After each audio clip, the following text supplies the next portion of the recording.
நேரு என்ன பண்ணார், பாகிஸ்தானை பிரித்து கொடுக்கும்போது ஷேக் அப்துல்லான்னு இருந்தார், அவர் நேரு குடும்பத்துக்கு வேண்டியவர். அப்போ நேருவை பிரதமராக்கும் போது ஷேக் அப்துல்லாவையும் பிரதமராக்கணும்னு நினச்சாங்க அவங்க குடும்பம். அதுக்கு பல காரணங்கள் இருக்குது, அவங்க குடும்பத்துக்குள்ளே என்ன உறவுங்கிறதுக்கு பல காரணங்கள் இருக்குது. அப்போ நேரு தான் காஷ்மீரை ஒரு தனி அந்தஸ்து உள்ள ஒரு மாநிலமாக்கி ஆர்டிக்கல் 370 கொண்டாந்து அதுக்கு சிறப்பு அந்தஸ்து கொடுத்து, இப்போ உங்களுக்கு தெரியாது, இப்போல்லாம் காஷ்மீருக்கு தனி பிரதமர், காஷ்மீருக்கு தனி ஜனாதிபதினு போட்டாங்க. முட்டாள்தனமானது. ஆர்டிக்கல் 370 இது அம்பேத்கர் எழுதலை. அம்பேத்கர் முடியாதுன்ட்டார். வல்லபாய் பட்டேல் எதிர்த்தார்.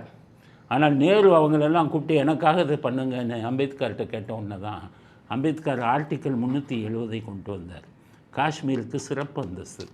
ஆனால் அம்பேத்கருக்கு தெரியும் இதை கடைந்தெடுத்த அயோக்கியத்தனம் நேரு வந்து சுயநலத்துக்காக ஷேக் அப்துல்லாவுக்கு பதவி கொடுக்கணுங்கிறதுக்காக பண்ணுறாருன்னு தான் அந்த ஆர்டிக்கல் 370 வருங்காலத்தில் ஜனாதிபதி நினைத்தால் இதை வந்து நீக்கலாம்னு போட்டார்.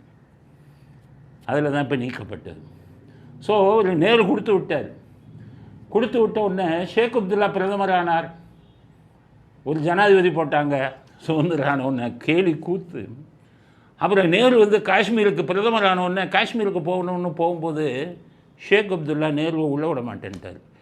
இது வந்து எங்கள் நாடு, இது மாநிலம் அல்ல, வீசா வாங்கிட்டு வாடினார்.